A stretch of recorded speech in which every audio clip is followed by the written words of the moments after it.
Halo, good people. Selamat siang. Jelang makan siang. Saya mau meneruskan vlog video saya yang kemarin bercerita tentang hikmah dan manfaat di balik kasus DJ. Gini ya, seorang itu sering tanya sama kamu, sama saya, kamu tahu nggak DJ itu siapa? Kamu tahu nggak DJ itu gimana? Jujur saya bilang, saya nggak tahu. Sekali lagi saya bilang saya nggak tahu dan saya nggak kenal. Dan saya juga nggak mau, saya dikirimin di inbox saya, ada yang ngirimin saya via WA saya tentang DJ itu siapa, bla bla bla. Buat saya itu nggak penting. Nggak penting kenapa? Ngapain buka aib orang yang udah meninggal? Yang saya tahu orang itu meninggal, datang ke mimpi saya minta tolong. Terus kenapa bisa datang ke mimpi saya? Nggak mungkin tanpa ada izin dari Allah. Dulu saya juga nggak ngerti, dulu saya juga nggak tahu kok dia datangnya ke saya. Kan saya nggak tahu, kan saya juga nggak kenal. Nah dari situ saya mulai tuh melihat, ya karena agama saya Muslim, pegangan saya Al-Quran, sampai saya menemukan suatu ayat di mana Quran surat Az-Zumar, Quran 39 ayat 42 yang mengatakan bahwa sesungguhnya Allah memegang nyawa yang sudah meninggal dan nyawa yang masih hidup, dan nyawa yang masih hidup ketika dia tidur menahan yang sudah meninggal di dalam genggamannya. Itu adalah tanda-tanda kebesaran dari Allah. Well, intinya gini loh, antara saya sama DJ, nyawa saya sama DJ dipertemukan Allah di dalam mimpi saya, itu adalah merupakan tanda kebesaran dari Allah bagi kaum yang mau berpikir. Mulai di situ saya berpikir, mulai di situ saya mikir gini. Terus ada lagi yang saya nemuin lagi, kalau kamu menolong maka Allah akan menolong kamu, kan timbal baliknya gitu. Oh, saya berpikir mungkin ini jalan Allah untuk menolong saya. Ya sudah, saya pikir. Nah disitulah ketika kejadian DJ itu pertama kali hadir di mimpi saya tahun 96. Terus kemudian DJ yang sekretaris IBM minta tolong saya. Nah ketika itu saya baru menemukan jalan proses menuju jati diri saya. Why me? Kenapa saya? Ada apa dengan saya? Gitu kan? Nah ketika saya harus keluar dari IBM dengan alam bawah sadar yang tolong DJ gitu, pada akhirnya saya lari kemana? Kan lari saya ke yang maha kuasa, dan itu merupakan suatu proses yang gak sebentar waktu itu. Tuh loh, dari tahun 96, 92, kemudian 86, 92, 96, tahun 2000, itu semuanya saya jalani hidup itu, mengalir seperti air. Jadi yang ada sama saya bukan rekayasa, bukan sesuatu yang diduga, dan bukan yang ingin menjatuhkan atau ingin pro sana sini. Enggak. Justru dari kasus DJ yang mengikuti kehidupan saya, akhirnya saya bisa sadar bahwa hidup saya ini hanya sementara. Banyak-banyak berbuat kebaikan. Nah, di situ saya udah pengennya menolong, berbuat baik gitu loh. Nah, yang menarik buat saya adalah ketika kejadian itu terjadi, ketika saya harus berhenti dari perusahaan, itu saya muhasabah. Why me? Kenapa saya? Sampai pada akhirnya saya melihat ke diri saya. Oh, ternyata saya adalah manusia yang tidak bisa memilih ketika saya dihadirkan kehidupan ini. Ketika saya lahir, saya tidak bisa milih saya dengan orang tua siapa, saya tanggal berapa, saya di mana. Akhirnya saya kan bisa ketemu. Oh, saya dilahirkan dengan nama Ratna Juwitasari dari orang tua saya. yang artinya Permata adalah wanita yang baik. Ratna Juitasari. Permata adalah wanita yang baik. Itu nama dari orang tua saya. Lalu kemudian saya lihat lagi, saya lahir tanggal berapa? Oh, saya lahir tanggal 16 Oktober, pertengahan bulan, di tengah-tengah bulan. Oktober kan ada 31 ya. Jadi saya lahirnya di tengah-tengah bulan. Nah, kebetulan juga 16 Oktober itu adalah dijadikan sebagai Hari Pangan Sedunia oleh PBB, dimana kalau saya ulang tahun semuanya ikut makan. Syukur ya, alhamdulillah saya dirayain sama sedunia. Terus saya lihat lagi dong keluarga saya. Oh, ternyata keluarga saya itu saya ada di tengah-tengah antara laki-laki dan perempuan. Kakak saya laki-laki, adik saya perempuan. Dan kemudian saya juga tinggalnya, kebetulan saya lahir di Kebayoran Baru. Nah, pada saat itu tahun saya adalah tahun peralihan antara Orde Baru dan Orde Lama. Jadi saya ada di masa peralihan Orde Baru dan Orde Lama. Saya juga tinggalnya di antara perbatasan Kebayoran Lama dan Kebayoran Baru. Semua yang ada sama saya itu adalah di antara, saya antara tengah-tengah. Saya antara laki-laki dan perempuan sebagai keluarga saya, di keluarga saya. Saya tinggal di antara Kebayoran Baru dan Kebayoran Lama sebagai alamat saya. Kemudian saya juga berada di tengah-tengah antara Orde Baru dan Orde Lama. Terus kemudian juga saya di antara yang meninggal dan yang hidup. Itu karena kebesaran Allah. Nah, dari situlah saya terjadi komunikasi yang intens antara saya dan Yang Maha Pencipta, Yang Maha Kuasa. Ya dong, karena apa? Kalau nggak begitu nanti saya takut terbawa arus yang tidak jelas. Saya diberi agama sama orang tua saya untuk tuntunan hidup saya. Dan ketika Pancasila lahir, saya belajar tentang Pancasila. Pancasila juga mengajarkan saya untuk menghargai pendapat orang lain, tidak memaksa kehendak kepada orang lain.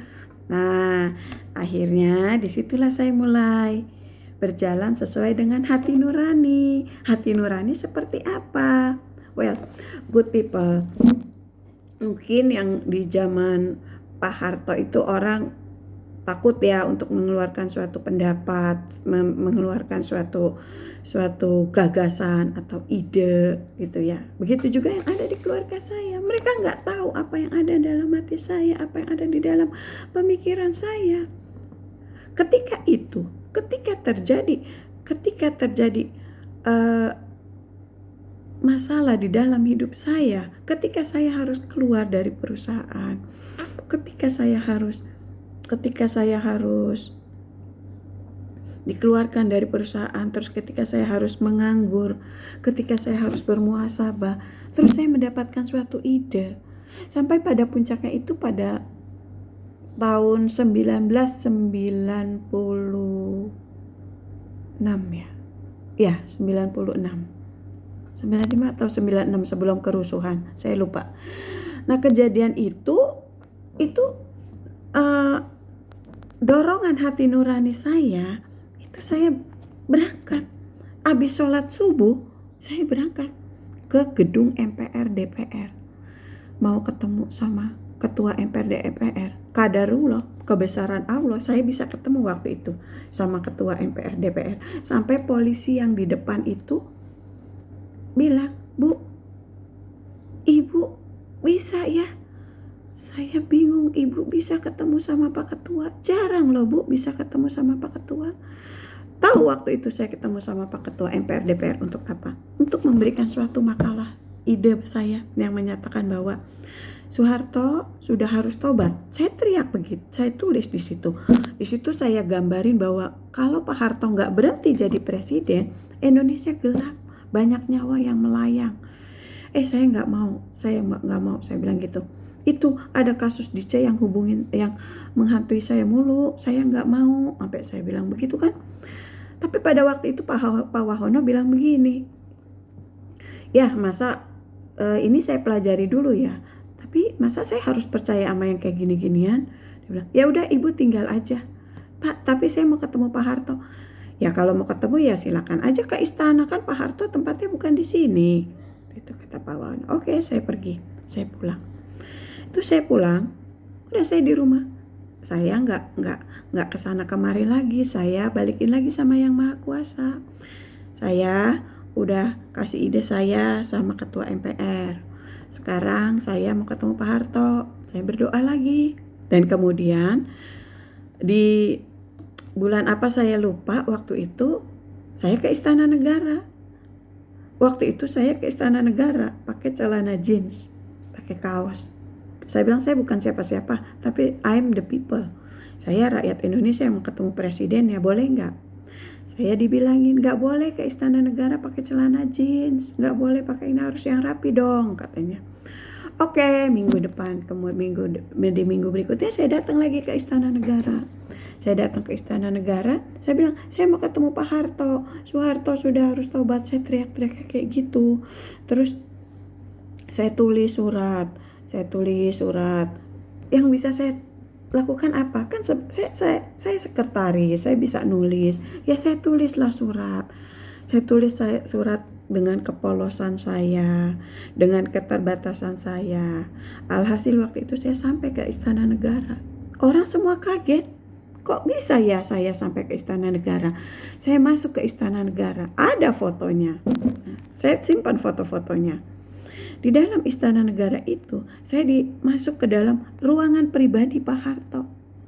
Masuk saya. Nah, di ruangan itu ada satu lift ya, dimana kalau lift itu akan terbuka, tapi yang bisa buka cuma Pak Harto, pakai tapak kakinya Pak Harto. Waktu itu saya cuma tunggu di suatu kamar, ada sisir Etin Ekner kalau nggak salah, sisirnya Pak Harto kayaknya gitu. Tuh bilang itu sisirnya Pak Harto. Ya udah. Tapi saya tungguin Pak Harto nggak datang, yang datang malah keluarga saya. Ada ibu saya, kakak saya, menjemput saya pulang. Ngapain kamu di Istana Negara? Kaget dong saya. Saya kan ke Istana Negara nggak bilang-bilang keluarga saya. Saya kan cuma karena Allah, karena Yang Maha Kuasa, kok keluarga saya yang dipanggil. Udah, saya kasihan ibu saya waktu itu lagi sakit ya. Ya udah. Tapi ibu saya bilang,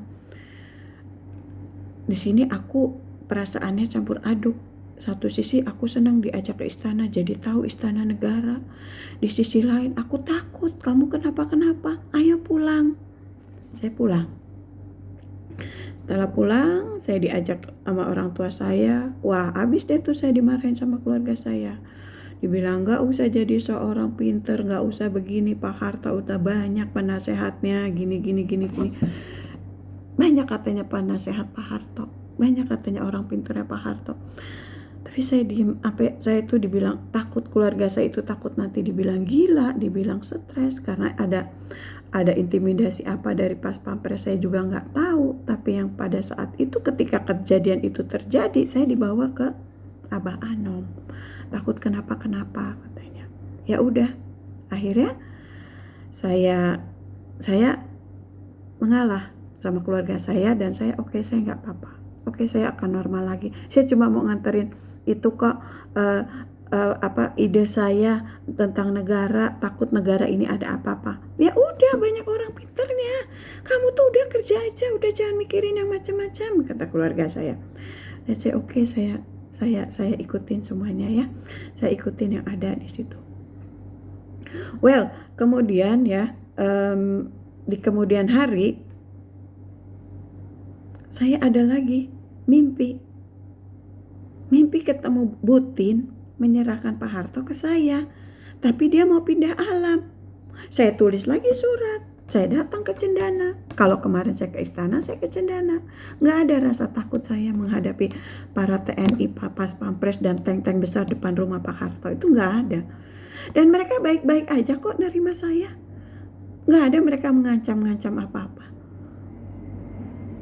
Waktu itu mungkin tapi keluarga saya emang mengkhawatirkan pada waktu itu. Bahkan waktu itu saya sempat hampir dikunciin di kamar, nggak boleh kemana-mana. Tapi waktu itu saya tetap Saya bilang sama Pas Pampres, saya mau tanya kenapa Bu Tin nyerahin Pak Harto ke saya. Why? Gitu loh. Saya bilang saya mau ketemu sama Bu Tin. Sekali lagi, yang namanya prosedur, yang namanya aturan, protokoler presiden, kan harus ada ya. Jadi saya cuma di depan Cendana. Waktu itu di depan rumah Cendana, di rumah Pak Harto, mau ketemu Bu Tin. Terus saya bilang suratnya, ya udah kamu mana tulis suratnya? Udah saya tulis suratnya. Tapi saya cepetan ya, karena kalau lebih dari 3 hari surat ini basi. Saya bilang gitu. Saya tulis surat itu bahwa ibu akan memasuki kehidupan baru. Saya juga mau hidup baru, tapi tanpa ada kasus dice. Saya nggak mau lagi. Saya kerjaan dipecat-pecat, nanti saya juga ada apa-apa lagi rumah tangga saya, karena saya diikutin sama orang yang sudah meninggal yang saya nggak tahu, tapi minta tolong. Ya udah, saya mau tolong karena Allah pasti nolong saya. Itu aja keyakinan saya. Nah, di kemudian hari, bener loh, 3 hari kemudian Bu Tin meninggal. Ya sudah, saya balikin lagi sama Yang Maha Kuasa kejadian itu. Ya Allah, saya sudah menyampaikan, dan saya tidak memaksa apa yang saya sampaikan. Dan dari itu saya plong, saya kerja lagi seperti biasa. Kamu tahu kejadian berikutnya apa? Setelah kejadian Istana Negara, tahun 1996 saya lari di Istana Negara, saya teriak-teriak, Soeharto sudah harus tobat, saya bilang begitu. Kaget keluarga saya, takut keluarga saya. Dan kemudian apa yang terjadi? Bu Tin meninggal, gak lama kemudian apa yang terjadi? Waktu itu tahun 96. Setelah kejadian itu Pak Harto masih jadi presiden, dan saya nggak yang namanya menghujat, memaki atau provokatorin orang, enggak. Saya cuma diem, saya cuma nulis, kasih, ya udah. Itu urusan saya sama Yang Maha Kuasa. Karena janji saya mau nolong dia, tapi saya ditolong dong sama Yang Maha Kuasa itu. Karena saya tahu posisi saya di tengah-tengah. Saya di antara yang mati dan yang hidup, saya di antara Orde Baru dan Orde Lama. Dan mungkin saya juga sekarang di antara Orde Baru dan Reformasi. Bisa juga di antara Reformasi dan yang berikutnya. Di antara saya, itu tadi takdir saya berada di antara. Jadi saya nggak musuhin sana sini, saya nggak pro sana sini, nggak. Nah, setelah kejadian itu, waktu itu kan saya dalam keadaan jobless dari perusahaan dari Italia yang mengerjakan Python Project Unit 1 and 2 karena perusahaan saya bangkrut. Terus saya juga nggak tahu harus kemana, bice. Yang terakhir itu kan di perusahaan Italia itu saya ada Indra, ada Bice 29 Januari sampai alam bawah sadar saya diiniin, ya Indra bunuh Dice. Kan gila kalau saya sampai terbawa arus provokatorin orang terus ini itu, kan enggak. Tapi pada ininya kan saya harus berpikir realistis, makanya saya kirim surat ke Cendana, dan terakhir saya juga kirim surat ke rumah Mbak Tutut. Mau ketemu sama Mbak Tutut sama Mas Indra, mau minta konfirmasi. Tapi kadarullah, waktu itu Mbak Tutut kena COVID. Nah, saya juga nggak mau maksa kan, udah 2 kali datang nungguin sekretarisnya lama. Ya udah saya pulang aja gitu loh. Kenapa saya minta itu? Ya saya udah jobless, udah jobless, udah berhenti, harus keluar dari perusahaan. Terus saya punya rumah tangga juga harus bercerai. Kan pada akhirnya saya harus why me gitu loh. Ya udah, mungkin saatnya saya akan menolong dia dan Allah akan menolong saya. Dan ternyata dibalik itu semua, itu kan secara pribadi sampai akhirnya tahu saya artinya bahwa apa yang menjadi takdir dan kehendak Allah itu gak bisa dipindah tangankan ke orang lain. Kalau Allah menakdirkan saya menjadi presiden, ya pastinya ada jalannya, yang pastinya ada jalan keluarnya. Sampai lahirlah yang namanya Notonegoro. Apa itu Notonegoro? Nonya Soekarno, Tonya Soeharto, negoronya adalah ITA, Indonesia Tanah Airku. Indonesia Tanah Airku kan disebut juga sebagai Ratna Mutu Manika. Indonesia itu wanita, makanya disebutnya Ibu Pertiwi. Wanita, wan itu satu, ita itu Indonesia Tanah Airku. Jadi satu Indonesia bersatu. Jangan ada saling memaki, jangan ada saling gontok-gontokan, jangan ada saling menghujat. Kan pada saat ini yang saya lihat pemilihan presiden itu saling bersaing antara satu sama lain. Antara kubu satu sama lain itu saling bersaing mencari simpatisan rakyat. Siapa nanti yang akan jadi presiden?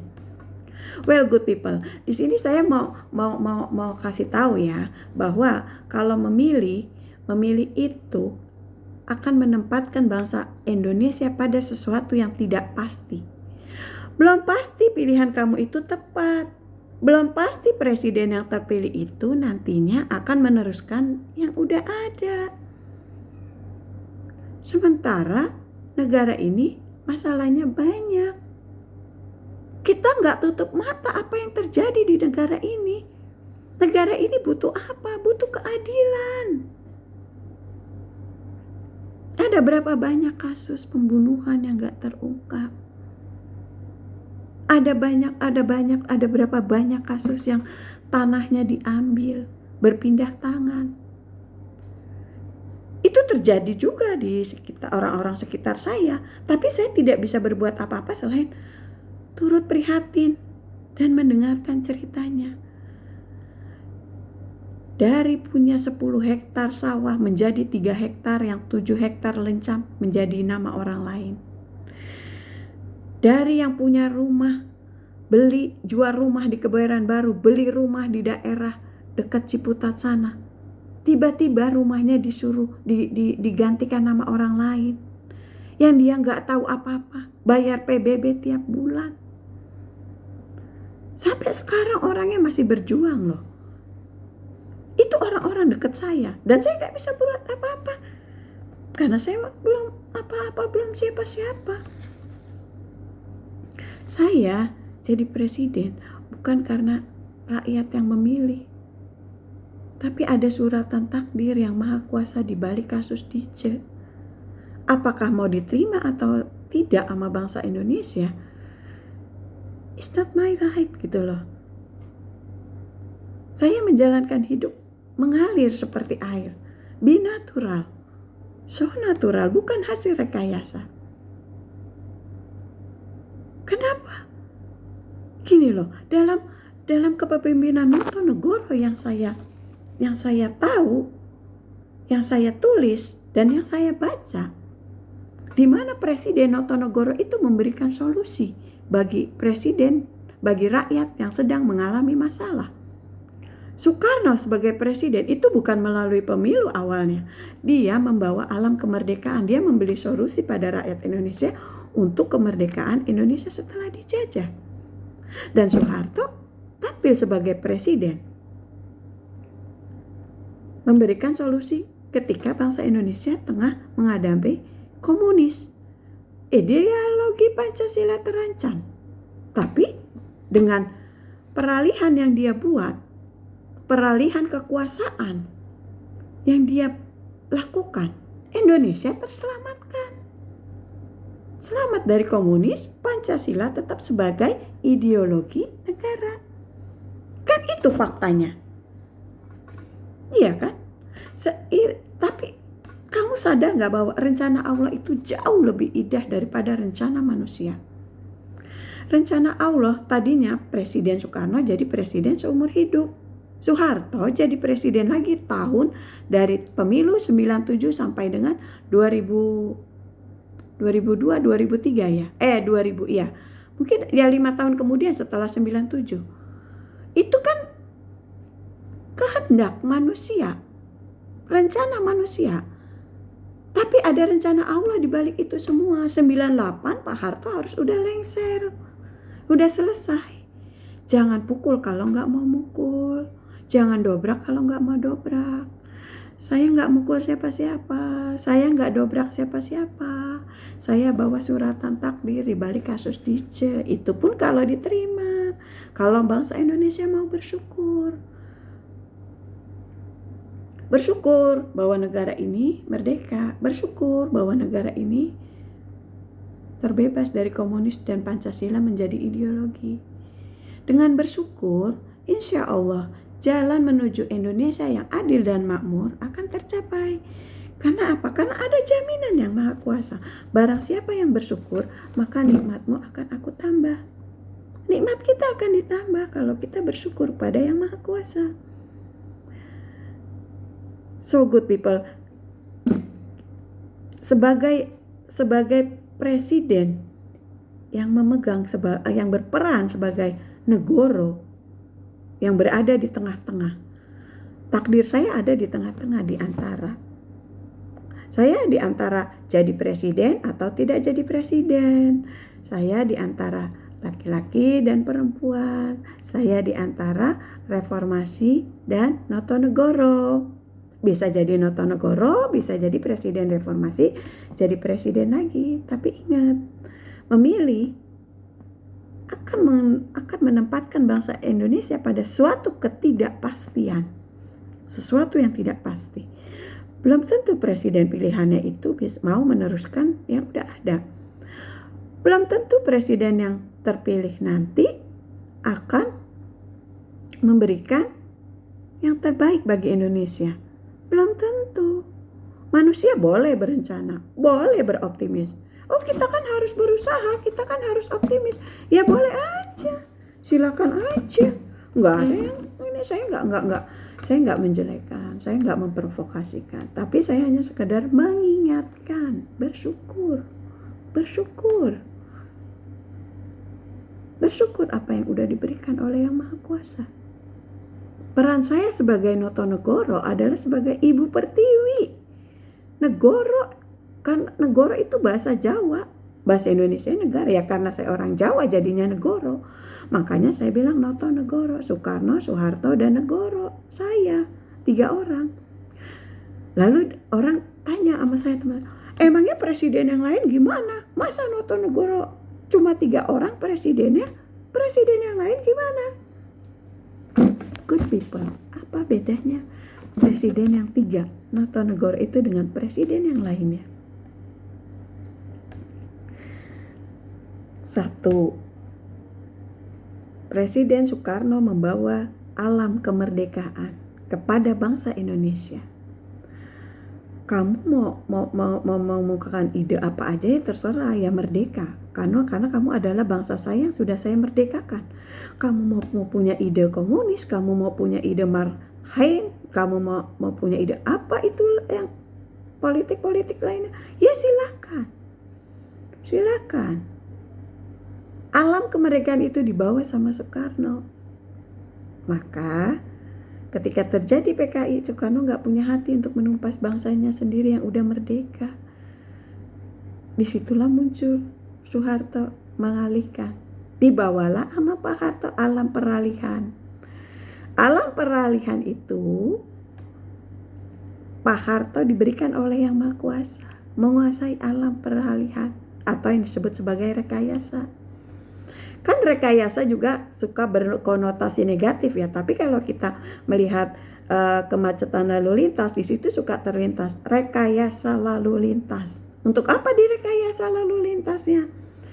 Ya untuk mengurai kemacetan, untuk menyelesaikan masalah supaya nggak macet jalanannya. Makanya dialihkan menjadi rekayasa lalu lintas. Tersolusikan dengan rekayasa itu masalah lalu lintas.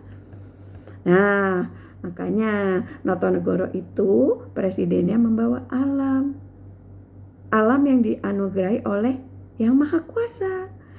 Kalau saya sebagai negoro, apa yang diberikan? Alam saya, alam keadilan. It's coming so natural di dalam hidup saya. Saya berada di antara 2 hal yang berbeda. Kakak saya perempuan, adik saya laki-laki. Ada kebayoran lama, ada kebayoran baru. Ada yang meninggal, ada yang masih hidup. Itu kuasa Allah. Itu hak Allah memberikan apapun pada hambanya, itu hak yang maha kuasa. Makanya saya kalau jadi presiden itu bukan karena rakyat, tapi karena Allah. Jatuhnya I am for the people, but not the people for me. Kan gitu. Karena saya anugerah dari yang maha kuasa. Jadi I am for the people. Jadi orang mau gontok-gontokan, orang mau apa, ya saya nggak apa-apa. Saya kan bukan bagian dari mereka. Saya punya jati diri. Orang mau berlomba-lomba kekayaan, ya nggak apa-apa. Tugas saya apa sebagai ibu negara? Tugas saya apa sebagai presiden? Dengan rasa syukur saya, tugas saya sebagai presiden adalah membenahi, membersihkan, menata isi kemerdekaan. Ibarat sebuah rumah, Pak Soekarno udah merebut nih rumah ini nih dengan kemerdekaan. Tapi kan belum ada isinya waktu itu. Waktu zaman ketika terjadi G30 SPKI, isinya belum ada. Makanya diisi sama Pak Harto. Makanya Pak Harto bisa disebut juga pada waktu itu adalah Bapak Pembangunan. Dia isi kemerdekaan, dia isi kemerdekaan. Lalu sekarang orang ribut ketika mendobrak. Wah banyak utangnya, wah korupsi, kolusi, gini. Yang artinya apa? Isi kemerdekaan itu diribut karena mungkin karena kotor, mungkin karena bau, mungkin karena tidak pada tempatnya, sehingga pada akhirnya timbul keributan, timbul ke sesuatu yang gerakan yang pingin merdeka, pingin juga mengisi kemerdekaan semua dong. Terus yang beresin siapa? Yang menata siapa? Yang membersihkan siapa? Tugasnya ibu. Saya juga pernah jadi ibu rumah tangga, membereskan, merapikan, membenahi. Kan itu yang belum ada. Yang ada kan sekarang saling bersaing. Bangun infrastruktur, bangun lagi yang ini, bangun lagi yang itu. Tapi dugaan KKN, kolusi korupsinya Pak Harto selesai nggak? Udah selesai belum? Nggak ada ketok palu Soeharto dinyatakan bersalah atau tidak bersalah. Nggak ada dari anak-anak Pak Harto yang mau menyerahkan semua harta kekayaannya yang mereka miliki. Karena apa? Karena masih gelap. Makanya yang Maha Kuasa nurunin. Saya bukan presiden pilihan rakyat dan dimauin rakyat, tapi berdasarkan suratan takdir yang Maha Kuasa di balik kasus DJ. Itu udah ketentuan yang Maha Kuasa. Kalau kamu tolong, maka kamu akan aku tolong. Udah langsung hubungan saya sama yang Maha Kuasa. Dan suratan takdir itu nanti akan saya bawa pada pengadilan hari akhir. Sebagai umat muslim, saya percaya bahwa akan ada pengadilan hari akhir, di mana semua kita akan disidang. Para pemimpin negara akan berdiri, akan disidang, diminta pertanggungjawabannya. Kalau kasus DJ tidak diselesaikan, gimana suratan takdir itu saya bawa untuk saya bela dia? Kan adil dong. Adil di mana seorang bapak mati-matian bela anaknya untuk kebahagiaan, untuk kehidupannya. Sekarang seorang anak harus bela mati-matian bapaknya. Kalau kasus DJ nggak diselesaikan, apa jadinya negara? Ya kan? Kenapa Mbak Tutut dan Mas Indra yang saya kejar? Mbak Tutut, Mas Indra, jangan berpikiran negatif. Berpikirlah secara positif. Kalau memang petunjuk itu benar, maka sudah waktunya kita bertobat. Kita terima takdirnya. Jangan dikira saya nggak berperang, jangan dikira saya nggak berontak untuk terima takdir saya sebagai presiden. Perang batin saya udah lama. Saya kalau Kalau saya boleh memilih, mungkin saya milih jadi rakyat biasa. Teman saya banyak kok.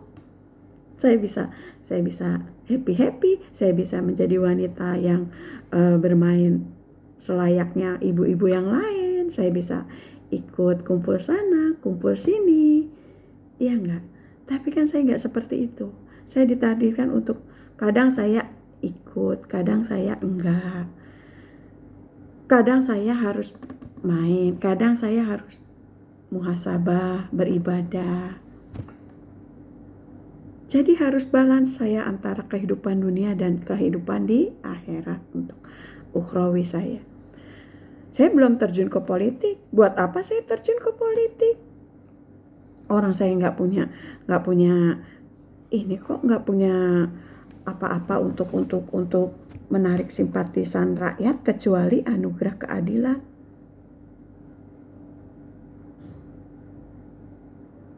Saya mau terjun ke politik dengan membawa solusi. Sudah ada konfirmasi dari kasus Dice, ada pernyataan dari keluarga Cendana. Apakah mereka terlibat atau tidak dengan kasus KKN? Apakah benar terlibat kasus Dice itu melibatkan pasangan suami istri ini atau tidak? Kan jawabannya nanti saya terima setelah saya mendapatkan konfirmasi. Dari konfirmasi itu baru saya bisa bergerak. Bergerak sebagai ibu pertiwi. Seorang ibu yang ingin menata, membenahi, membersihkan, membereskan isi kemerdekaan. Kalau sekarang masih pada ribut, capres-capresnya pilihan si A, si B, si C, ya biarin aja. Saya kan enggak usil. Saya enggak menjelekkan kok. Saya juga enggak memaki, saya enggak menghujat. Saya mengajak bersyukur. Bersyukur itu enggak saling memaki, enggak saling menghujat. Itu aja. Di sini saya masih di rumah. Di sini saya masih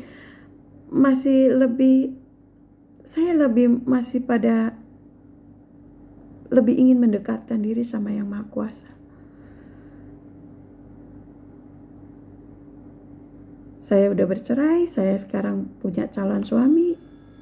Tapi kan sebelum saya memulai hidup baru saya pengen kasus ini udah selesai, kasus Dice dan pernyataan ini gitu loh. Dan ini juga kan pasti punya waktu. Jadi saya minta tolong dibantu sama siapapun yang good people, orang baik yang punya hati nurani, yang mau bantu saya, yang mau nolong saya. Kita tolong menolong lah. Aku mau nolong Dice, kalian tolong aku, Allah tolong kalian. Kita tolong semuanya. Jadi Allah bisa menolong kita semua untuk menjadikan bangsa Indonesia yang adil dan makmur.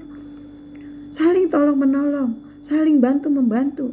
Jangan saling menjatuhkan, jangan saling menghujat. Sudahi pertikaian ini. Udah gak usah gontok-gontokan. Rakyat loh yang kasihan. Banyak rakyat yang gak tahu apa-apa. Tadi balik lagi ya. Apa bedanya Presiden Reformasi dengan Presiden Notonegoro? Yaitu tadi yang saya bilang. Presiden Soekarno bawa alam kemerdekaan. Presiden Soeharto bawa alam rekayasa, alam peralihan. Itu yang tidak dimiliki oleh Presiden Reformasi.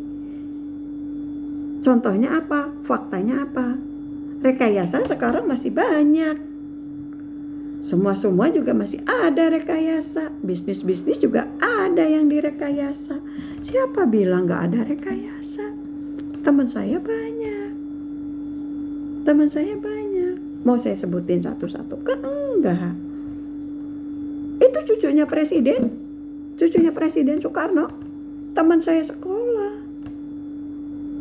Menteri yang itu Sandiaga Uno, istrinya teman satu angkatan. Menteri-menteri lain juga ada.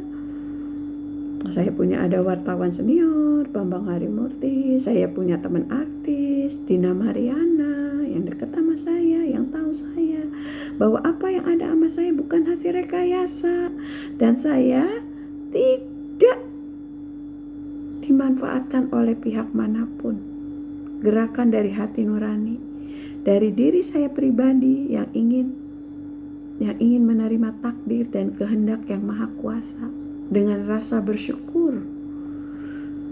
Bersyukur saya masih bisa bicara, bersyukur saya masih bisa mengeluarkan pendapat. Saya bisa bikin buku. Ya. Mungkin dari buku ini yang saya jual nanti saya bisa ikut andil sama negara untuk bantuin bayar utang negara. Kan salah satu tugas saya jadi presiden itu membenahi, membereskan. Ya beresin utangnya sebelum kalau mau jadi negara yang adil dan makmur. Saya juga bikin nih yang namanya buku Noto Negoro. Ini udah saya kirim ke Cendana, ke rumah Mbak Tutut. Udah saya kirim. Waktu zaman COVID.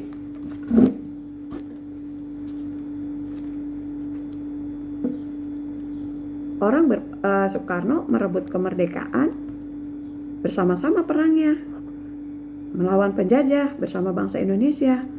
Soeharto mengalihkan pemerintahan bersama-sama dengan kelompoknya TNI. Saya sendiri melawan apa? Melawan diri saya sendiri, melawan ego saya. Ego saya ada waktu itu. Saya nggak mau jadi presiden, saya mendingan jadi rakyat biasa, bebas. Anak-anak saya juga kalau ditanyain, kalau mama jadi presiden, nggak mau, nanti ribet, nanti begini. Emang enak jadi presiden? Dipantau semuanya sama dunia, dipantau apa-apa kita, dijaga kita. Nggak akan bebas saya belusukan, nggak akan bebas saya mau kemana-kemana, nggak akan bebas saya ngejailin teman saya. Kadang saya suka jahil sama teman saya. Mereka lagi kumpul-kumpul, mereka lagi asik nyanyi-nyanyi, ntar saya lemparin botol aqua kosong. Nggak cuma bercanda doang. Ya kadang-kadang ya itulah yang namanya hidup ya. Saya menjalankan hidup itu apa adanya, natural. So natural. Boleh tanya sama orang-orang sekitar saya, orang-orang terdekat saya. Saya Presiden Noto Negoro itu bukan dari penguasa partai, bukan, tapi dari Yang Maha Kuasa. Yang Maha Kuasa menyelipkan suratan takdir saya di balik kasus DJ. Sudah saatnya kasus itu kita selesaikan, kita bereskan dengan rahmat dan anugerah dari Yang Maha Kuasa. Indonesia merdeka atas berkat rahmat Allah yang Maha Kuasa serta didorongkan oleh keinginan luhur. Kasus dugaan mantan Presiden Soeharto, KKN-nya, kasus DC-nya, itu bisa kita selesaikan dengan apa? Dengan didorongkan oleh keinginan luhur, supaya tercapai menjadi masyarakat yang adil dan makmur. Good people, sampai di sini dulu bincang-bincang saya tentang Presiden Noto Negoro. Fighting with another make wars, struggling with oneself bring peace. Berkelahi melawan orang lain menimbulkan perang. Berkelahi melawan diri sendiri membawa perdamaian. Salam dari saya. Have a good day. Selamat menikmati makan siangnya. Salam Noto Negoro.